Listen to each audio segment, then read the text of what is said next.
Hello friends, Pandian store serial இனி வரப்போகிற எபிசோட்ஸ்க்கான review தான் பார்க்க போகிறோம். அடுத்தடுத்த சுவாரஸ்யங்களை தெரிஞ்சுக்கிறதுக்கு இந்த வீடியோவை ஸ்கிப் பண்ணாமல் கடைசி வரைக்கும் பாருங்கள். சரவணன் இருந்துட்டு இன்றைக்கி கோர்ட்டுக்கு வராரு. கோர்ட்டுக்கு வந்த உடனே கோமதிக்கிட்டேயும் பாண்டியன்கிட்டேயும் இன்றைக்கி கண்டிப்பாக எனக்கு டிவோர்ஸ் கிடச்சிரும், கண்டிப்பாக அவள் பண்ண ஃப்ராடு வேலைக்கு அந்த கோர்ட்லேருந்து எனக்கு டிவோர்ஸ் கொடுத்துருவாங்க அப்படின்னு சொல்லிக்கிட்டு இருக்காரு. இதை கேட்ட பாண்டியன் இருந்துட்டு, இங்கே பாருடா சரவணா, நீ இந்த முடிவை அவசரப்பட்டு எடுக்கிறியோன்னு எனக்கு தோணுது. இன்னும் கொஞ்ச நாள் கழித்து இந்த ஒரு முடிவை எடுக்கலாம்ல அப்படின்னு சொல்லி கேட்கவும், இங்கே பாருங்கப்பா, இந்த விஷயத்தில் நான் ரொம்ப யோசிச்சிட்டேன்ப்பா. இதுக்கு மேலே என்னால் பொறுத்துக்கிட்டெல்லாம் இருக்க முடியாது. இப்படி ஒரு கேவலமான ஒருத்தி கூட என்னால் வாழ முடியாதுங்கப்பா. இந்த விஷயத்தில் யாரோட பேச்சையும் நான் கேட்கவே மாட்டேன். அவளுக்கு டிவோர்ஸ் கொடுக்கறதாப்பா. கண்டிப்பாக இதில் மாற்றமே கிடையாது. இந்த விஷயத்தில் நீங்கள் யாருமே என்கிட்ட பேசவே கூடாது அப்படின்னு சொல்லிடுறாங்க. இதை கேட்ட கோமதி இருந்துட்டு, இங்கே பாருங்க, நம்மளோட பையனை எதுக்காகங்க இப்படியெல்லாம் கஷ்டப்படுத்துறீங்க? நம்ம பையனே அவ கூட சேர்ந்து வாழ்றேன்னு சொன்னாலையும் அதை நான் சம்மதிக்கவே மாட்டேன் அப்படின்னு சொல்லிடுறாங்க. இன்னொரு பக்கம் நம்ம அதாவது மயிலோட வீட்டில் இருந்து எல்லாருமே வந்துடுறாங்க. வந்த உடனே கோர்ட்டில் நம்ம சரவணன் கேஸு ஹியரிங்க்கு வந்துடுது. வந்த உடனே கூப்பிடுறாங்க. அதுக்கப்புறம் என்ன, நம்ம சரவணனையும் மயிலையும் விசாரிச்சுக்கிட்டு இருக்காங்க. விசாரித்த உடனே ரெண்டு பக்கத்தில் இருந்தும் அவங்கவுங்க நேரத்தை சொல்கிறாங்க. நம்ம மயில் இருந்துட்டு சரவணன் கூட வாழணும், என்ன சேர்த்து வைங்க அப்படின்னு சொல்லி கெஞ்சாத குறையாக கெஞ்சிக்கிட்டு இருக்காங்க. ஆனால் சரவணன் மயில் கூட வாழவே மாட்டேன்னு ஜட்ஜுக்கிட்ட சொல்லிடுறாங்க. அதுக்கப்புறம் என்ன, ஜட்ஜும் தீர்ப்பு கொடுத்துட்றாரு. அதாவது உங்கள் பக்கத்தில் இருந்து நியாயத்தை பார்த்தா கண்டிப்பாக உங்களுக்கு டிவோர்ஸ் கொடுக்க தான் செய்யணும் அப்படின்னு தீர்ப்பும் கொடுத்துட்றாங்க. டிவோர்ஸும் ரெண்டு பேருக்கும் கொடுத்துட்றாங்க. இனிமேல் உங்கள் ரெண்டு பேருக்கும் எந்த ஒரு சம்மந்தமும் இல்லை, உங்கள் வாழ்க்கையை நீங்கள் பார்த்துக்கலாம், உங்கள் வாழ்க்கையை நீங்கள் பார்த்துக்கலாம் அப்படின்னு அதாவது ஜட்ஜும் சொல்லி அனுப்பி வச்சிடறாரு. இதெல்லாம் கேட்ட மயிலும் பயங்கர ஷாக்கு. என்ன பண்ணுறதுன்னு தெரியல, அடுத்து என்ன பண்ண போகிறோம்? இத்தனை நாளாக அம்மா நம்மளை எப்படியெல்லாம் பேசிக்கிட்டு இருந்தாங்க, இனிமேல் நம்மளை கண்டிப்பாக மதிக்கவே மாட்டாங்களே, இப்போ என்ன பண்ணுறது அப்படின்னு இவங்க பக்கம் ஒரு மாதிரி யோசிக்க ஆரம்பிச்சிடுறாங்க. இன்னொரு பக்கம் பார்த்தீங்கன்னா, நம்ம சரவணன் இருந்துட்டு பயங்கர சந்தோஷமா கோமதி கிட்ட போயிட்டு, மா எனக்கு விடுதலை கிடச்சிருச்சுமா, இனிமேல் நான் யார் பேச்சையும் கேட்க மாட்டேன், எனக்கு அவ்வளோ சந்தோஷமா இருக்குது, அப்பா வாங்கப்பா கடைக்கு டைம் ஆயிடுச்சு நம்ம போகலாம் அப்படின்னு சொல்லிட்டு பயங்கர சந்தோஷமா சொல்றாங்க. இது கேட்டுட்டு நம்ம பாண்டியனுக்கு ஒண்ணுமே புரியல. அதுக்கப்புறம் என்ன, கடைக்கும் போயிடுறாங்க. கடைக்கு போயிட்டு நம்ம பாண்டியன் இருந்துட்டு, சரவணா கடையை கொஞ்சம் பார்த்துக்கோ, நான் கொஞ்சம் வேலையா இருக்கு, வேலை இருக்கு வெளியே, நான் போயிட்டு உடனே வந்துடுறேன் அப்படின்னு சொல்லிட்டு போறாங்க. அந்த நேரம் பார்த்து நம்ம அஞ்சலி கால் பண்றாங்க. கால் பண்ண உடனே நம்ம அஞ்சலி கிட்ட, சொல்ல அஞ்சலி, என்ன திடீர்னு ஃபோன் பண்ணியிருக்க அப்படின்னு சொல்லி கேட்கவும், சரவணா நான் கேள்விப்பட்டது உண்மையா சரவணா அப்படின்னு சொல்லி கேட்கவும், என்ன அஞ்சலி கேள்விப்பட்ட அப்படின்னு சொல்லி கேட்கவும், அதுக்கப்புறம் என்ன, சரவணா உன்னோட ஒய்ஃப்க்கும் உனக்கும் டிவோர்ஸ் கேஸ் இன்னைக்கு நடந்துச்சா அப்படின்னு சொல்லி கேட்குறாங்க. உனக்கு எப்படி தெரியும்? எனக்கு எப்படியோ தெரிஞ்சிச்சு, இப்போ அது நடந்துச்சா இல்லையான்னு மட்டும் எனக்கு சொல்லு அப்படின்னு சொல்லி கேட்கவும், ஆமாம் அஞ்சலி, எனக்கும் என்னோட ஒய்ஃப்க்கும் இன்னைக்கு டிவோர்ஸ் ஆயிடுச்சு, எனக்கும் என்னோட ஒய்ஃப்க்கும் எந்த ஒரு சம்மந்தமும் இல்லைன்னு கோர்ட்லேயே இப்போ தீர்ப்பு கொடுத்துட்டாங்க அப்படின்னு சொல்கிறாங்க. உனக்கு டிவோர்ஸ் ஆகிற அளவுக்கு என்ன பிரச்சனை சரவணா? உங்களோட ஒய்ஃப் கூட நீங்கள் சந்தோஷமாக வாழ்றீங்கன்னு தானே நினச்சிக்கிட்டு இருந்தேன், ஆனால் இப்படி ஒரு முடிவு எடுக்கிற அளவுக்கு என்ன கஷ்டம் உங்கள் லைஃப்பில் அப்படின்னு சொல்லி கேட்கவும், நடந்த விஷயத்தை எல்லாத்தையும் நம்ம அஞ்சலி கிட்ட சொல்கிறாங்க. சொன்ன உடனே அஞ்சலிக்கு பயங்கர ஷாக்கு. என்ன சரவணா, உன்னோட நல்ல மனசுக்கு இப்படி ஒரு வாழ்க்கையா? இங்கே பாரு சரவணா, கண்டிப்பாக நீ கவலைப்படாத, உனக்கு கண்டிப்பாக ஒரு நல்ல வாழ்க்கை அமையும்.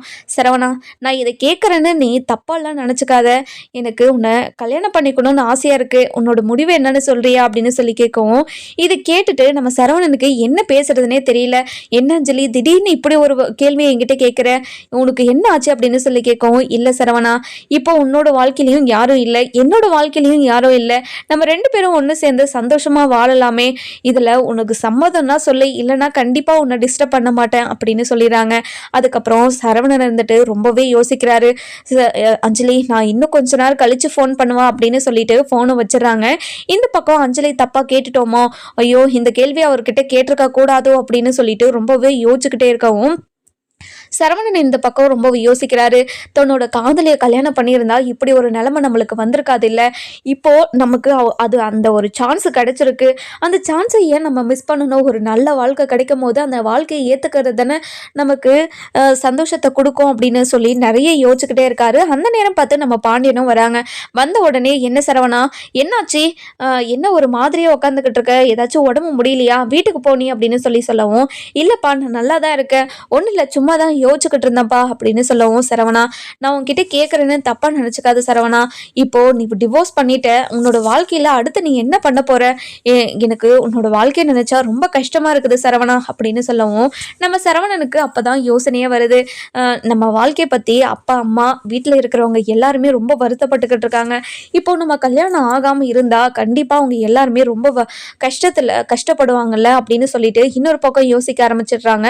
டே சரவணா, நான் உன்கிட்ட எவ்வளோ நேரமாக பேசிக்கிட்டு இருக்கேன், ஆனால் நீ ஒரு வார்த்தை கூட பேச மாட்டேங்கிறியடா, என்னடா ஆச்சு உனக்கு அப்படின்னு சொல்லி கேட்கவும், அதுக்கப்புறம் சரவணன் இருந்துட்டு இல்லைப்பா ஒன்றும் இல்லை அப்படின்னு சொல்லிட்டு வேலையை பார்க்க ஆரம்பிச்சிடறாங்க. இன்னொரு பக்கம் பார்த்தீங்கன்னா நம்ம கதிரும் ராஜும் ரொம்பவே சந்தோஷமா வாழ்க்கையை தொடங்கிட்டு இப்போ வீட்டுக்கு வந்துகிட்டு இருக்காங்க. வீட்டுக்கு வர வழியில கதிர், நீ இவ்வளோ சீக்கிரமா என்னை ஏத்துப்பேன்னு நினைச்சு கூட பார்க்கல, ஆனா இவ்வளோ ரொமான்டிக் காயா இருப்பேன்னு நினைச்சு கூட பார்க்கல அப்படின்னு சொல்லவும், இதை கேட்டுட்டு நம்ம கதிர் இருந்துட்டு என்ன ராஜி என்னை இப்படியெல்லாம் நினைச்சிட்ட நீ, ஏன் நான் இப்படியெல்லாம் இருக்கக்கூடாதா, உனக்கு பிடிக்கலையா, உனக்கு பிடிக்கலன்னா சொல்லிட்டு கண்டிப்பா நான் இந்த மாதிரியெல்லாம் இருக்க மாட்டேன் அப்படின்னு சொல்லிடுறாங்க. இங்க பாரு கதிர், நீ இப்படியெல்லாம் இருக்க மாட்டியான்னு நான் எத்தனை நாள் ஏங்கியிருக்கேன் தெரியுமா, அப்படியா நீ என்கிட்ட வந்து சொல்லியிருக்கலாம்ல, சொல்லியிருந்தா கண்டிப்பா நான் அப்பவே மனசை மாத்தி இருந்திருப்பேன்ல, அப்போ உனக்கு என்ன பிடிக்கல, பிடிக்காம தான் என் கூட வாழ்ந்துகிட்டு இருந்தியா அப்படின்னு சொல்லி கேட்கும். அதுவும் உண்மைதான், கொஞ்ச நாள் உன்னை கல்யாணம் பண்ண கொஞ்ச நாள் நான் எவ்வளவு நரக வேதனை அனுபவிச்சேன் தெரியுமா, இவளை கல்யாணம் பண்ணிக்கிட்டு நம்ம வாழ்க்கையே போச்சு, நம்ம வாழ்க்கை இனிமே சந்தோஷமாவே இருக்காது அப்படி இப்படின்னு என்னென்னமோ நினைச்சுக்கிட்டு இருந்தேன். ஆனா என்னோட வாழ்க்கையில் நீ தான் வசந்தமாகவே மாறுவேன்னு நினச்சி கூட பார்க்கலல்ல, எனக்கு அவ்வளோ சந்தோஷமாக இருக்குது. இன்னைக்கு வீட்டுக்கு போயிட்டு என்ன பண்ணலாம் அப்படின்னு சொல்லி யோசிச்சுக்கிட்டு இருக்கவும், இங்கே பாரு கதிர், நம்ம வீட்டுக்கு போன உடனே நம்ம எல்லாருக்கும் ட்ரெஸ் எடுத்துக்கிட்டு இருக்கோம் இல்லையா, அது எல்லாருக்கிட்டையும் கொடுத்து எல்லாருமே சந்தோஷப்படுத்தணும், அவங்க மூச்சில் இருக்கிற சந்தோஷத்தை நான் பார்க்கணும் அப்படின்னு சொல்கிறாங்க. அதுக்கு என்ன பார்த்துருவோம் அப்படின்னு சொல்லிட்டு வீட்டுக்கு போயிடுறாங்க. வீட்டுக்கு போன உடனே நம்ம சரவணன் இருந்துட்டு ரொம்பவே யோசிச்சுக்கிட்டு இருக்கிறது, வெளியே உட்காந்து யோசிச்சுக்கிட்டு இருக்காங்க. அந்த நேரம் பார்த்து நம்ம கதிரும் ராஜும் வீட்டுக்கு வந்துடுறாங்க. வீட்டுக்கு வந்த உடனே நம்ம சரவணன் இருந்துட்டு யார் வராங்க யார் போறாங்க எதுவுமே தெரியாம அப்படியே உட்காந்து யோசிச்சுக்கிட்டே இருக்காரு. இதை பார்த்து நம்ம கதிர் இருந்துட்டு, அண்ணன் என்னென்ன ஆச்சு உனக்கு, எதுக்காகண்ணா இப்படி யோசிச்சுக்கிட்டு இருக்க, நீ இப்படியெல்லாம் யோசிப்பேன்னு நினச்சி கூட பார்க்கல, அது வீட்டுக்கு வெளியே நான் வந்துக்கிட்டு இருக்கேன், நான் வந்தது கூட தெரியாம நீ இவ்வளோ யோசிச்சுக்கிட்டு இருக்கே, நீ இப்படி இருக்கிற ஆளே கிடையாது, என்ன ஆச்சு உனக்கு அப்படின்னு சொல்லி கேட்கவும், கதிரு எப்போ வந்த கதிரு நீ அப்படின்னு சொல்லி ஆச்சரியமாக கேட்கவும், அண்ணன் உனக்கு என்னமோ ஆயிடுச்சுன்னு, என்னென்ன ஆச்சு அப்படின்னு சொல்லி கேட்கவும், இங்கே பாரு கதிரு, எனக்கு இன்னைக்கு டிவோர்ஸ் கிடச்சிருச்சு தெரியுமா, நான் அவ்வளோ சந்தோஷமாக இருக்கேன், அதை நினச்சி தான் யோசிச்சுக்கிட்டு இருந்தேன், வேற எதுவும் இல்லை. அப்படியான உனக்கு நீ சந்தோஷமாக இருந்தால் ஓகே தானே, நீ எப்போவுமே சந்தோஷமாக இருக்கணும், உன்னை யாரும் கஷ்டப்படுத்தக்கூடாதுன்னு அப்படின்னு சொல்கிறாங்க. சரி கதிரு, போன வேலையெல்லாம் நல்லபடியாக முடிஞ்சிச்சா, என்னம்மா ராஜி, கிளாஸ் எல்லாம் நல்லா போச்சா, நல்லா ட்ரைனிங் பண்ணிட்டு வந்தியா அப்படின்னு சொல்லி கேட்கும். அதெல்லாம் சூப்பராக பண்ணிட்டு வந்த மாமா, வாங்க உள்ளே போகலாம் அப்படின்னு சொல்லிட்டு உள்ளே கூட்டிகிட்டு போகிறாங்க. உள்ளே போன உடனே கோமதி இருந்துட்டு சேர் மேலே உட்காந்துக்கிட்டு யோசிச்சுக்கிட்டே இருக்காங்க. அதுக்கப்புறம் என்ன, நம்ம தன்னோட புருஷன் தான் கூட பேச மாட்டாரா, செய்ய மாட்டாரா, என் மேலே எதுக்காக இவ்வளோ கோவத்தில் இருக்கணும், நம்ம கல்யாணம் பண்ணி வச்ச 2 பேருமே நல்லா சந்தோஷமாக தானே இருக்காங்க, எனக்கு அந்த ஒரு முடிவு எடுக்கிறதுக்கு எனக்கு உரிமையே கிடையாதா, எதுக்காக எல்லாரும் இப்படி என்ன எதிராளி மாதிரி பார்த்துக்கிட்டு இருக்காங்கன்னு எனக்கு ஒன்றும் புரியல. ஆனால் நம்ம பாண்டியன் மட்டும்தான் கோமதி கூட பேச மாட்டாங்க, ஆனால் எல்லாரும் என்னை எதிரியாக பார்க்குறாங்க அப்படின்ற மாதிரி நம்ம கோமதி வந்து பேசிக்கிட்டு இருக்காங்க.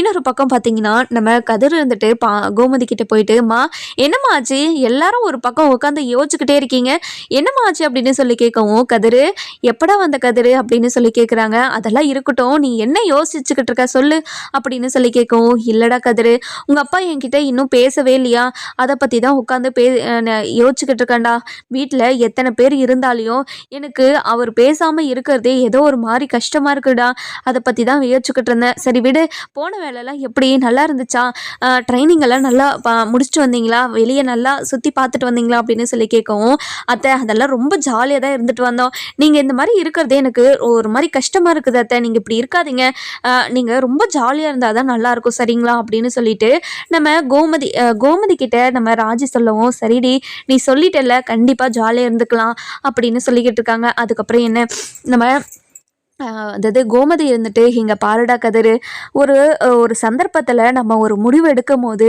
கண்டிப்பாக ஒரு மாதிரி கஷ்டமாக தான் இருக்கும். ஆனால் அது போக போக நம்ம வாழ்க்கையில் எவ்வளோ பெரிய சந்தோஷத்தை கொடுக்குன்னு யாருக்குமே தெரியலடா. இப்போது நீங்கள் ரெண்டு பேரும் இவ்வளோ சந்தோஷமாக இருக்கீங்க. இப்போது நான் உங்கள் அப்பா கிட்ட வந்து இந்த மாதிரி நடக்குது, நான் இப்படி கல்யாணம் பண்ணி வைக்க போகிறேன்னு சொன்னால் உங்கள் அப்பா இதெல்லாம் ஒத்துக்குன்றபாரா? கண்டிப்பாக ஒத்துக்க மாட்டார்ல. அதனால தாண்டா உங்கள் ரெண்டு பேருக்குமே கல்யாணம் பண்ணி வச்சேன். இப்போது ஒரு விஷயம் அவங்களுக்கு பிடிக்கலன்னா அவங்களுக்கு போக போக பிடிச்சிரும்னு நினச்சேன். ஆனால் இப்படி கோவப்படுவாருன்னு நினச்சி கூட பார்க்கலடா. நீங்கள் ரெண்டு பேரும் சந்தோஷமாக இருக்கீங்களே, அதுவே எனக்கு அவ்வளோ பெரிய சந்தோஷமாக இருக்குதுடா அப்படின்னு சொல்கிறாங்க. இதை கேட்டுட்டு நம்ம சரவணனுக்கு, அப்போது நம்ம அஞ்சலியை கல்யாணம் பண்ணிக்கிட்டா நம்ம வாழ்க்கையும் சந்தோஷமாக இருக்கும், அப்பாவும் அம்மாவும் கொஞ்ச நாள் கழிச்சு மனசு மாறிடுவாங்க அப்படின்னு யோசிக்கிறாங்க. யோசிச்ச கையோடையே நம்ம அஞ்சலிக்கு கால் பண்ணி இப்போவே சொல்லிடலாம் அப்படின்னு சொல்லிட்டு யோசிக்கிறாரு. அந்த நேரம் பார்த்து கதிர் இருந்துட்டு, இங்கே பாருங்கண்ணே, நீயும் சரி அம்மாவும் சரி ஏதோ ஒரு மாதிரியாக தான் இருக்கீங்க. நான் ஏதாச்சும் பேச வரலான்னு உங்ககிட்ட வந்தாவே நீங்கள் ஏதாவது யோசிக்க ஆரம்பிச்சிடுங்க. உங்களுக்கெல்லாம் என்ன தான் ஆச்சு? எனக்கு ஒன்றும் புரிய மாட்டேங்குது. இங்கே பாருமா, இன்றைக்கி கோர்ட்டுக்கு போயிட்டு வந்தீங்கன்னா அண்ணன் சொன்னார், நான் அண்ணனுக்கு டிவோர்ஸ் கொடுத்துட்டாங்களாம், அந்த வீட்டில் இருக்கிறவங்க யாரும் பிரச்சனை எல்லாம் பண்ணல இல்லைம்மா அப்படின்னு சொல்லவும், அவங்க எப்படி பிரச்சனை பண்ணுவாங்க? அவங்க சைடில் தானே தப்பே இருக்குது. அவங்க சைடில் தப்பு இருக்கிற போது நம்ம பக்கம் தப்பே இல்லாத போது அவங்க என்ன சண்டை போடுறது?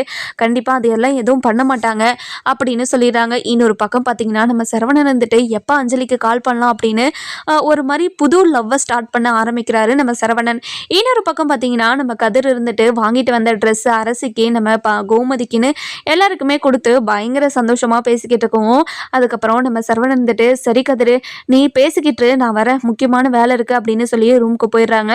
ரூமுக்கு போன உடனே அஞ்சலிக்கு கால் பண்ணி இந்த விஷயத்த சொல்லலாமா வேண்டாவா அப்படின்னு சொல்லி யோசிச்சுக்கிட்டே இருக்காங்க. அதுக்கப்புறம் அஞ்சலி இதை சொன்னால் என்ன நினச்சிப்பா, எனக்கு ஒரு மாதிரி கஷ்டமாக இருக்குதே. இன்னொரு பக்கம் அஞ்சலி கிட்ட அப்புறம் கால் பண்ணுறாங்கன்னு சொல்லிட்டு வச்சுட்டோம். இப்போ வரைக்கும் அவளும் கால் பண்ணல, நானும் கால் பண்ணல. இப்போ என்ன சொல்லி நம்ம கால் பண்ணுறது அப்படின்னு சொல்லி யோசிச்சுக்கிட்டே இருக்கிறாங்க. அதுக்கப்புறம் என்ன, அஞ்சலி ஒரு பக்கம் தான் பண்ணதான் தப்புன்னு புரிஞ்சுக்கிட்டு அதுக்கப்புறம் நாம் அதாவது யார் சரவணனுக்கு கால் பண்ணுறாங்க. சரவணனுக்கு கால் பண்ண உடனே ரொம்ப ஃபீல் பண்ணி, சரவணா என்னை மன்னிச்சிரு சரவணா அப்படின்னு சொல்கிறாங்க. என்ன அஞ்சலி, எதுக்காக நீ மன்னிப்பு கேட்கணும் அப்படின்னு சொல்லி கேட்கவும், இங்கே பாரு சரவணா, நான் தெரியாமல் உன்கிட்ட அப்படி ஒரு கேள்வியை கேட்டுட்டேன், இனிமேல் அப்படியெல்லாம் பேச மாட்டேன், இந்த மாதிரி என்கிட்ட பேசாமலாம் இருக்காது சரியா? நீ அப்புறமா கால் பண்ணுறேன்னு சொல்லி ஃபோனை வச்சவன் இப்போ வரைக்குமே கால் பண்ணவே இல்லையா? அதனால தான் நான் கேட்ட கேள்வி ரொம்ப தப்பாயிடுச்சோன்னு நான் ஃபீல் பண்ணுறேன். அதனால் கண்டிப்பாக இனிமேல் அந்த மாதிரி உன்கிட்ட நான் பேச மாட்டேன், என் கூட பேசாமல் மட்டும் இருந்துடாத சரியா? எனக்கு ரொம்ப கஷ்டமாக இருக்குது அப்படின்னு சொல்கிறாங்க. இங்கே பாரஞ்சலி, எனக்கும் உன்னை கல்யாணம் பண்ணிக்கிறதுக்கு சம்மதம், நம்ம நாளைக்கே நம்ம கோவிலில் கல்யாணம் பண்ணிக்கலாமா அப்படின்னு சொல்லி கேட்கவும், சரவணா என்ன சரவணா சொல்கிற, நீ சொல்கிறதெல்லாம் உண்மையா? நம்ம கல்யாணம் பண்ணிக்கிட்டா உங்கள் வீட்டில் இருக்கிறவங்கெல்லாம் என்னை ஏற்றுப்பாங்களா? அதுதான் எனக்கு ரொம்ப கஷ்டமாக இருக்குது சரவணா. கண்டிப்பாக உங்கள் வீட்டில் இருக்கிற யாருமே என்னை ஏற்றுக்கவே மாட்டாங்க. அப்படி இருக்கிற போது நான் எப்படி உன்னை கல்யாணம் பண்ணிக்கிறதுக்கு, தெரியாமல் உன்னை கல்யாணம் பண்ணிக்கிட்டான்னு கேட்டுட்டேன், இனிமேல் அப்படியெல்லாம் கேட்க மாட்டேன் சரவணா. இங்கே பாரு அஞ்சலி, நானும் அதை யோசிச்சேன்னா, எங்கள் வீட்டில் இருக்கிறவங்கெல்லாம் உன்னை ஏற்றுக்க மாட்டாங்க தான், நான் இல்லை நல்லா சொல்லலை.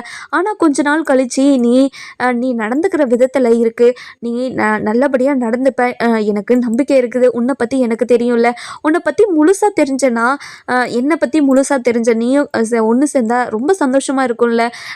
ரெண்டு பேருக்கிட்டையும் எந்த ஒரு ஒளிவு மறைவும் இல்லைன்னா வாழ்க்கையும் சந்தோஷமாக இருக்கும்ல. அதனால தான் நான் உன்னை கல்யாணம் பண்ணிக்கணும்னு ஆசைப்பட்றேன். இங்கே பாரு, உன்னோட லைஃப்பில் என்ன நடந்துச்சு ஏது நடந்துச்சுனால எனக்கு தெரியல. இப்போது உன்னோட ஹஸ்பண்டை விட்டு நீ பிரிஞ்சு இருக்க, அதனால் எதனால் பிரிஞ்சு இருக்கிறனால எனக்கு உன்னை கேட்டு நான் கஷ்டப்படுத்த விரும்பலை. அதனால் நாளைக்கு காலையில் 10:30 மணிக்கு நம்ம ரெண்டு பேரும் கல்யாணம் பண்ணிக்கலாம். ஆனால் நான் எங்கள் வீட்டில் யாருக்கும் இந்த விஷயத்த யாருக்குமே நான் சொல்லலை, நம்ம கல்யாணம் பண்ணிக்கிட்டு போயிட்டு அவங்க முன்னாடி நிற்கலான்னு இருக்கேன் அப்படின்னு சொல்கிறாங்க. என்ன சரவணா சொல்கிற, நீ சொல்கிறத என்னால் நம்பவே முடியல. அப்பாவுக்கும் அம்மாவுக்கும் நீ ரொம்ப பயப்படுவே, ஆனால் இப்போது நம்ம கல்யாணம் பண்ணிக்கலாம், கோவிலில் கல்யாணம் பண்ணிக்கிட்டு அவங்க முன்னாடி போய் நிற்கலான்னு சொல்கிறேன், அவங்க நம்மளை ஏற்றுப்பாங்களா? அவங்க கண்டிப்பாக நம்மளை ஏற்றுக்கவே மாட்டாங்க. எனக்கு ரொம்ப பயமாக இருக்குது சரவணா. இங்கே பாரு இங்கே பாரு அஞ்சலி, நம்மளோட வாழ்க்கையை பயந்து பயந்து தான் நம்ம அழிச்சுக்கிட்டோம். திரும்பவும் நம்மளோட வாழ்க்கை ஒன்று சேர்ற நேரத்தில் கண்டிப்பாக நம்ம வாழ்க்கையை நம்மளே அழிச்சுக்க கூடாது. நான் உன்னை கல்யாணம் பண்ணியிருந்தேன்னா கண்டிப்பாக என்னோட வாழ்க்கை நல்லா இருந்திருக்கும். அப்போ உன்னை கை விட்டதுனால தானே என்ன ஒருத்தி ஏமாற்றி இப்படி என்ன கஷ்டப்பட வச்சா. இப்போது திரும்பவும் உன்னை ஏமாற்ற நான் விரும்பலை. அதனால் நம்ம கல்யாணம் பண்ணிக்கலாமா அப்படின்னு சொல்லிட்டு சொல்லிடுறாங்க. இன்னொரு பக்கம் நம்ம அஞ்சலிக்கு பயங்கர சந்தோஷம். தன்னோட வாழ்க்கை இப்படி சந்தோஷமாக மாறும் அப்படின்னு நம்ம அஞ்சலி நினச்சி கூட பார்க்கல. அவ்வளோ சந்தோஷமாக இருக்காங்க. இங்கே பாரு சரவணா, உங்களோட ஒய்ஃப் எந்த ஒரு பிரச்சனையும் பண்ண மாட்டாங்கல்ல அப்படின்னு சொல்லி கேட்கவும், இங்கே பாரு அஞ்சலி, இப்போ அதாவது நேற்று வரைக்கும் எனக்கு ஒய்ஃப்னு ஒருத்தி இருந்தாதான், ஆனால் யாரோ ஒருத்தியை தான் இருந்தா. ஆனால் இப்போ எனக்கு யாருமே கிடையாது. எனக்கு டிவோர்ஸ் ஆகிடுச்சு. எனக்குன்னு வரப்போகிறது நீ இருக்கல்ல. எனக்கு நீ தான் ஒய்ஃப், வேறு யாருமே எனக்கு ஒய்ஃப் கிடையாது. நீ கவலைப்படாமல் நாளைக்கு ரெடி ஆகிட்டு நீ 10:30 மணிக்கு கோவிலுக்கு வந்துரு சரியா அப்படின்னு சொல்லிடுறாங்க. நம்ம அஞ்சலியும் சரின்னு சொல்லிட்டு ஃபோனை வச்சுட்டு பயங்கர சந்தோஷமாக இருக்காங்க. தன்னோட வாழ்க்கை இப்படி வசந்தமாக மாறும்னு நினச்சி கூட பார்க்கலையே. ஒரு கேவலமான ஒருத்தனை கல்யாணம் பண்ணிக்கிட்டு ஒவ்வொரு நாளும் நரக வேதனையை அனுபவிச்சுக்கிட்டு இத்தனை நாளாக கஷ்டப்பட்டுக்கிட்டு இருந்தேன். ஆனால் இப்போது தனக்கு தான் லவ் பண்ண ஒருத்தன், தான் மனசுக்கு பிடிச்ச ஒருத்தனை கல்யாணம் பண்ணிக்கிட்டு சந்தோஷமாக இருக்க போகிறேனே, ரொம்ப சந்தோஷமாக இருக்குது. இனிமேல் எந்த ஒரு பிரச்சனையுமே வரக்கூடாது அப்படின்னு நினச்சி பயங்கர சந்தோஷத்தில் இருக்காங்க. இன்னொரு பக்கம் பார்த்தீங்கன்னா நம்ம சரவணனும் சந்தோஷமாக இருக்காங்க. ஒரு பக்கம் நான் கல்யாணத்தை பண்ணிட்டு வந்தால் வீட்டில் இருக்கிறவங்கெல்லாம் என்ன நினைப்பாங்க, எனக்கு என்னத்தை பற்றி யோசிக்கிறதுனே தெரியல. இப்போ தான் டிவோர்ஸை வாங்கிட்டு வந்தான், அதுக்குள்ளே கல்யாணம் பண்ணிட்டு வந்துட்டானேன்னு ஊருக்குள்ளெல்லாம் பேசுவாங்களே, அப்படி இப்படின்னு நிறைய யோசிச்சு பார்க்குறாங்க. மற்றவங்களுக்காக யோசிச்சா நம்மளோட வாழ்க்கை நல்லாவே இருக்காது. அதனால் நம்ம இந்த கல்யாணத்தை பண்ணி தான் ஆகணும். மற்றவங்களுக்காக யோசிச்சு தானே நம்மளோட வாழ்க்கை இந்த நிலைமைக்கு ஆளாகி நிற்கிது. அதனால் நம்ம வாழ்க்கையை நம்ம இழந்துடவே கூடாது. நம்ம வாழ்க்கை சந்தோஷமா இருக்கணும்னா அதுக்கு நம்ம தான் முடிவு எடுக்கணும், வேற யாரும் எடுக்க தேவையில்ல அப்படின்னு சொல்லிட்டு யோசிக்கிறாங்க. இன்னொரு பக்கம் பார்த்தீங்கன்னா நம்ம கோமதி இருந்துட்டு சரவணனை பற்றி ரொம்பவே யோசிச்சுக்கிட்டே இருக்காங்க. அதுக்கப்புறம் அரசு இருந்துட்டு, மா என்னாச்சுமா, என்ன யோசிச்சுக்கிட்டே இருக்க, அப்பா அவங்க கூட பேசலன்றதுக்காக யோசிச்சுக்கிட்டு இருக்கியா? இல்லடி, அண்ணனோட வாழ்க்கை என்னாகுமோ ஏதாகுமோன்னு நினச்சாவே எனக்கு ரொம்ப பயமாக இருக்குடி. சரவணனோட வாழ்க்கை எதுக்காக இப்படி மாறுச்சுன்னு எனக்கு ஒன்றுமே புரியல. அவனோட நல்ல மனசுக்கு அவனோட வாழ்க்கை நல்லா தானே இருந்துக்கணும். ஆனால் இப்படி ஒரு வாழ்க்கையை அவனுக்கு அமைச்சு கொடுத்துட்டு இப்போது நான் படுற பாடு இருக்கே, ரொம்ப கஷ்டமாக இருக்குது. அவனை ஒவ்வொரு நாளும் பார்க்கும்போது எனக்கு மனசுக்கு அப்படியே ரணமாக துடிக்குதுடி அப்படின்னு சொல்லவும், இங்கே பாருமா, அண்ணன் இப்போ தான் அந்த வாழ்க்கையை விட்டு வெளியே வந்திருக்கு. இன்னும் கொஞ்சம் நாளில் கண்டிப்பாக அண்ணன் சரியாயிடும். அதுக்கப்புறம் அண்ணனுக்கு ஒரு கல்யாணத்தை நம்ம பண்ணி வச்சுருவோம். அதுக்கப்புறம் அண்ணன் கண்டிப்பாக வாழ்க்கையில் சந்தோஷமாக இருக்கும். யாருமே சந்தோஷமாக இருக்காத மாதிரி அண்ணனோட வாழ்க்கையும் அமையும். நீங்கள் கவலையப்படாதீங்கம்மா அப்படின்னு சொல்லிக்கிட்டு இருக்காங்க. இன்னொரு பக்கம் பார்த்தீங்கன்னா நம்ம மயில் இருந்துட்டு ரொம்பவே சித்திரவாதியை அனுபவிச்சுக்கிட்டு இருக்காங்க. நம்ம அதாவது பாக்கியம் இருந்துட்டு, இங்கே பாருடி, உனக்கு வெக்கமா இல்லை, அசிங்கமா இல்லை, இப்படி ஒரு முட்டாளா பெத்து வச்சிருக்கேன்னு நினைச்சாவே எனக்கு அவ்வளோ அசிங்கமா இருக்குடி. கோர்ட்ல என்ன வாயை மூடிக்கிட்டு இருக்க, நீ ஏதாச்சும் 4 வார்த்தை நறுக்குன்னு பேசிக்கிட்டு இருந்தாதாண்டி அந்த ஜட்ஜுக்கும் உன் மேல பாவம் வந்திருக்கும். ஆனா எதுவுமே பண்ணாம ஒண்ணுமே தெரியாத புள்ள மாதிரி அமுக்குனி மாதிரி நின்றுட்டே இருக்கடி. நீ இப்படி நின்றுட்டே இருந்தா உன்னோட வாழ்க்கையை யார் காப்பாற்றி கொடுப்பான்னு நினைச்சுக்கிட்டு இருக்க? இந்த உலகத்துல யாருமே வரமாட்டான், ஏன் நான் கூட வரமாட்டேன். வந்தவளையவே நான் தான் தப்பானவன்னு சொல்லி என்னை நிற்க வச்சுட்டேடி. கொஞ்ச நேரத்தில் என்னையவே ஜெயிலுக்கு அனுப்பி வச்சிருப்ப நீ. இப்போ உன்னை போய் என்னால் நம்ப முடியுமா? நீ இந்த வீட்டில் இருக்கவே கூடாது, முதல்ல இந்த வீட்டை விட்டு போ அப்படின்னு சொல்லவும் நம்ம மயிலுக்கு பயங்கர கோவம் வந்துடுது. மா கொஞ்ச நேரம் நிறுத்துமா, எல்லா தப்பையும் நீ பண்ணிட்டு இப்போ நான் தான் எல்லா தப்பையும் பண்ண மாதிரி பேசிக்கிட்டு இருக்கேன். உன்னை யாராச்சும் எனக்கு கல்யாணம் பண்ணி வைக்க சொன்னேனா? நான் அது மட்டும் இல்லாமல் பொய் சொல்லி வேற கல்யாணம் பண்ணி வைக்க சொன்னேன்னா?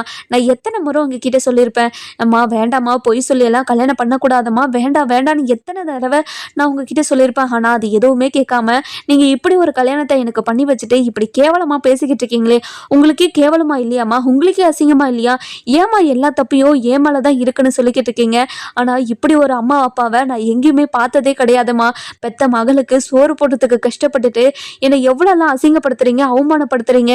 இப்படி ஒரு கேவலமான பிறவியை நான் எங்கேயுமே பார்த்ததில்லம்மா. இங்கே பாருமா, கண்டிப்பாக இனிமேல் உங்கள் வீட்டில் நான் இருக்கவே மாட்டேன். எல்லா தப்பையும் பண்ணிட்டு என்னோட வாழ்க்கையை குழி தோண்டி புதைச்சிட்டு இப்போ நான் தான் எல்லா தப்பையும் பண்ணன்ற மாதிரி என்கிட்ட பேசிக்கிட்டு இருக்கல, இனிமே உனக்கு ஒரு பொண்ணு தான் இருக்குதுன்னு நினச்சிக்கோ, நான் இருக்கிறதாவே நீ நினைக்கவே நினைக்காத, நான் செத்துட்டேன்னு நினச்சிரு அப்படின்னு சொல்கிறாங்க. இதை கேட்டுட்டு என்னடி என்ன வாயை ஒசத்தி பேசுனா, நீ பண்ணதெல்லாம் நியாயம் ஆயிடுமா, நீ பண்ணது மிகப்பெரிய தப்புடி, எல்லா தப்பையும் பண்ணிட்டு எப்படி எப்படி இப்படியெல்லாம் பேசினா உன் மேலே எந்த ஒரு தப்புமே இல்லைன்னு எல்லாரும் நம்பிடுவாங்கன்னு நினச்சிக்கிட்டு இருக்கியா, அது யாருமே நம்ப மாட்டாங்கடி, இப்படி ஒரு கேவலமான பிறவியை பெற்று வச்சுக்கிறேன்னு நினச்சாவே எனக்கு அவ்வளோ அசிங்கமாக இருக்குது, கொஞ்சம் நிறுத்துமா, அதாவது அந்த உலகத்திலேயே இல்லாத அப்பா அம்மா கூட நான் பிறந்துட்டேன் இல்லையா, அதனால் நான் அனுபவிச்சு தானே ஆகணும், இப்படி ஒரு கேவலமான பிறவிகள் கூட இருக்கிறத விட நான் வெளியே போய் பிச்சை எடுத்து கூட சாப்பிட்டுப்போமா, நான் இங்கேருந்து இனிமே அதாவது இந்த வீட்டுக்கு இந்த வாசப்படியை கூட மிதிக்க மாட்டேன், அதே மாதிரி நான் இருக்கிற திசை பக்கம் கூட நீங்க வரவே கூடாது அப்படின்னு சொல்லிட்டு அவங்க பாட்டுக்கு ரோஷத்தோட வெளியே போயிடுறாங்க. வெளியே போன உடனே நம்ம தங்கமயிலுக்கு என்ன பண்ணுறது ஏது பண்ணுறது ஒன்றுமே புரியல, ஒரு மாதிரி கஷ்டத்தில் அழுதுகிட்டே இருக்காங்க உக்காந்து. அப்புறமா நம்ம கோமதி இருந்துட்டு இந்த பக்கம் பார்த்திங்கன்னா நம்ம கோமதி இருந்துட்டு ரொம்பவே வருத்தப்படுறாங்க. ஒரு பக்கம் சரவணனோட வாழ்க்கை, இன்னொரு பக்கம் தன்னோட புருஷன் தான் கூட பேச மாட்டேங்கிறேன்றத வருத்தம், ரெண்டுத்தையும் மனசுக்குள்ளே போட்டுக்கிட்டு தூக்கமே வராமல் அப்படிக்கும் இப்படிக்கும் புரண்டு படுத்துக்கிட்டே இருக்காங்க. கடவுளே, என்னோட வாழ்க்கை மட்டும் ஏன் இப்படி இருக்குது, நான் என்ன பாவம் பண்ணேன், எனக்கு ஏன் இப்படி ஒரு வாழ்க்கையை அமைச்சு கொடுத்த நீ அப்படின்னு சொல்லிட்டு நம்ம சரவணன் ஒரு பக்கம் ஒரு மாதிரி கஷ்டத்தில் இருக்காங்க. இனிமேல் தன்னோட வாழ்க்கை நல்லா இருக்குமா நல்லா இருக்காதா அப்படின்னு யோசிச்சுக்கிட்டே படுத்துக்கிட்டு இருக்காங்க. தூக்கமே வரல. அடுத்த நாள் காலையில் நம்ம சரவணன் இருந்துட்டு வேலையாக குளிச்சுட்டு ரெடி ஆகிட்டு ஒரு மாதிரி மாப்பிள்ளை கணக்காக ரெடி ஆகிக்கிட்டு இருக்காங்க. இதை பார்த்த நம்ம கோமதி இருந்துட்டு, சரவணா எங்கேயாவது ஃபங்க்ஷனுக்கு இது போறியாடா, எந்த ஃபங்க்ஷனுக்குடா போகிற அப்படின்னு சொல்லி கேட்கவும், இல்லைம்மா நான் இன்னைக்கு கோவிலுக்கு போயிட்டு வரணும் அப்படின்னு சொல்கிறாங்க. சரவணா நானும் கோவிலுக்கு வரேன்டா அப்படின்னு சொல்லவும், இங்கே பாருங்கம்மா நான் தனியாக போயிட்டு வரணும்னு நினைக்கிறேன், அதனால் என் கூட யாரும் வர வேண்டாமா அப்படின்னு சொல்லிடுறாங்க. சரவணா என்னடா ஆச்சு உனக்கு, நீ பண்ணுறதெல்லாம் ரொம்பவே டிஃப்ரெண்ட்டாக இருக்குடா, எனக்கு ரொம்ப பயமாக இருக்குது, உனக்கு ஏதாவது ஆயிடுமோன்னு, இங்கே பாருமா எனக்கு எதுவும் ஆகாது, நீ கவலைப்படாத அப்படின்னு சொல்லிட்டு கோவிலுக்கு கிளம்பிடுறாங்க. இன்னொரு பக்கம் பார்த்தீங்கன்னா நம்ம அஞ்சலி வந்து ரெடி ஆகிட்டு இருக்காங்க. அந்த நேரம் பார்த்து நம்ம சரவணன் கால் பண்ணுறாரு. கால் பண்ண உடனே அஞ்சலி ஃபோனை எடுத்து, சரவணா சொல்லு சரவணா அப்படின்னு சொல்லி கேட்கவும், என்ன அஞ்சலி கிளம்பிட்டியா அப்படின்னு சொல்லி கேட்கவும், இங்கே பாரு சரவணா இன்னும் 5 நிமிஷத்தில் நான் கோவிலுக்கு வந்துடுவேன், ஆனால் இப்போ ரெடி ஆகிட்டு இருக்கேன், வந்துடுவேன் அப்படின்னு சொல்கிறாங்க. சரி அஞ்சலி, நான் இப்போ தான் வீட்டில் இருந்து கிளம்புனேன், நீயும் கிளம்பிடு அப்படின்னு சொல்லிட்டு ஃபோனை வச்சுறாங்க. அதுக்கப்புறம் நம்ம சரவணனும் கோவிலுக்கு போயிடறாங்க. கோவிலுக்கு போன உடனே அஞ்சலி இன்னும் வரலன்னு சொல்லிட்டு வெயிட் பண்ணிக்கிட்டு இருக்காங்க. அதுக்கப்புறம் என்ன, அஞ்சலியும் கோவில் வாசலில் வந்து நம்ம சரவணனுக்கு கால் பண்ணுறாங்க. சரவணா நான் கோவிலுக்கு வெளியே தான் இருக்கேன், நீ எங்கே இருக்க அப்படின்னு சொல்லி கேட்கவும், கோவிலுக்கு உள்ளவா அப்படின்னு சொல்லிட்டு கூப்பிட்றாங்க. நம்ம அஞ்சலியும் போகிறாங்க. அஞ்சலியை பார்த்துட்டு நம்ம சரவணன் ரொம்பவே ஒரு மறந்து பார்த்துக்கிட்டு இருக்காருங்க. அதுக்கப்புறம் அஞ்சலியும் கிட்டே வந்து, சரவணா நான் நல்லா இருக்கேனா அப்படின்னு சொல்லி கேட்கவும், செல்ல மாதிரி இருக்க, ரொம்ப அழகாக இருக்கு அப்படின்னு சொல்லிடுறாங்க. இதை கேட்டுட்டு நம்ம அஞ்சலிக்கும் வெக்கம் வந்துடுது.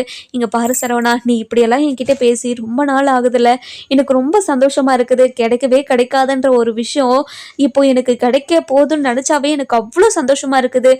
எப்படி இதெல்லாம் நடக்குது, ஏன் நடக்குது, எனக்கு ஒன்றுமே புரியல, ஆனால் எனக்கு சந்தோஷமாக தான் இருக்குது.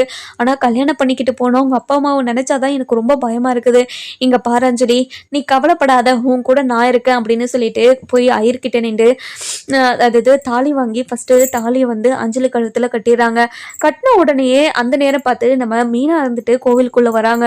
கோயிலுக்குள்ளே வந்து நம்ம சரவணன் வந்துட்டு தாலி கட்டிட்டு அதாவது குங்குமத்தை எடுத்து அஞ்சலிக்கு நெத்தியில் வச்சு விட்றாங்க. இதை பார்த்து நம்ம மீனாக்கோ அப்படியே பயங்கரமாக ஷாக் ஆகிடுது. அப்படியே ஒரு மாதிரி தகச்சு போய் நின்று பார்க்குறாங்க. என்னது சரவணன் மாமாவா இது, சரவணன் மாமா என்னது இன்னொரு பொண்ணு கழுத்தில் தாலியை கட்டி இப்போ குங்குமம் வச்சுக்கிட்டு இருக்காரு, ஐயோ என்ன நடக்குது இங்கே அப்படின்னு சொல்லிட்டு பயங்கர ஷாக்கில் பார்த்துக்கிட்டு இருக்கவும், அதுக்கப்புறம் நம்ம மீனா இருந்துட்டு போயிட்டு அதாவது நம்ம சரவணன் கிட்ட நின்ற உடனே நம்ம சரவணன் பயங்கரமாக ஷாக் ஆயிடுறாங்க.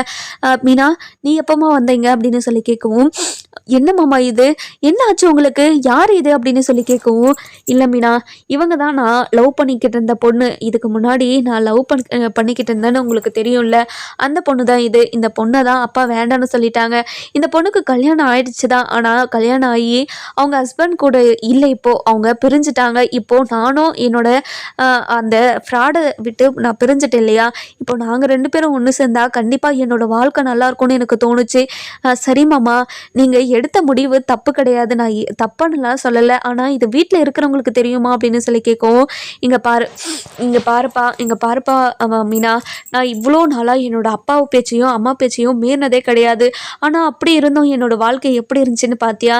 எனக்கு அப்படி ஒரு வாழ்க்கை தானே அமைஞ்சிச்சு. அதனால தான் என்னோட வாழ்க்கையை நானே முடிவு எடுக்கணுன்றதுக்காக தான் இப்படி ஒரு கல்யாணத்தை நான் பண்ணிக்கிட்டேன். நான் பண்ணது தப்பா கரெக்டானலாம் எனக்கு தெரியாது. ஆனால் என்னோட மனசுக்கு தோன்றதை தான் நான் செஞ்சுருக்கேன்ப்பா. இங்கே பாருங்க மாமா, நீங்கள் பண்ணதை நான் தப்புன்னெல்லாம் சொல்லலை. ஆனால் இதை இப்போ பார்த்தாங்கன்னா கண்டிப்பாக அத்தையும் மாமாரும் ரொம்ப மனசொடைஞ்சு போயிடுவாங்க. நீங்கள் அதுக்கு என்ன பதில் சொல்ல போகிறீங்க அப்படின்னு சொல்லி கேட்கவும், இங்கே பாருப்பா மீனா, கண்டிப்பாக அப்பாவும் அம்மாவும் கொஞ்ச நாளில் சரியாயிடுவாங்க. ஆனால் என்னோடய வாழ்க்கை கொஞ்ச நாளில் சரியாயிடாதுன்னு நினச்சிக்கிட்டு இருந்தேன். ஆனால் இப்போது எனக்கு ஒரு வாழ்க்கை கிடச்சிருக்கு. அந்த வாழ்க்கையை நான் சந்தோஷமாக ஏற்றுக்கிட்டு இப்போ வாழணும்னு நினைக்கிறேன். அது தப்பாம்மா அப்படின்னு சொல்கிறாங்க. சரிங்க மாமா, நீங்கள் ஒரு முடிவு எடுத்திருக்கீங்க, அது தப்பு இல்லைன்னு உங்களுக்கு தோணுது. அதனால் நீங்கள் நினைக்கிறதையே பண்ணுங்க அப்படின்னு சொல்லிடுறாங்க.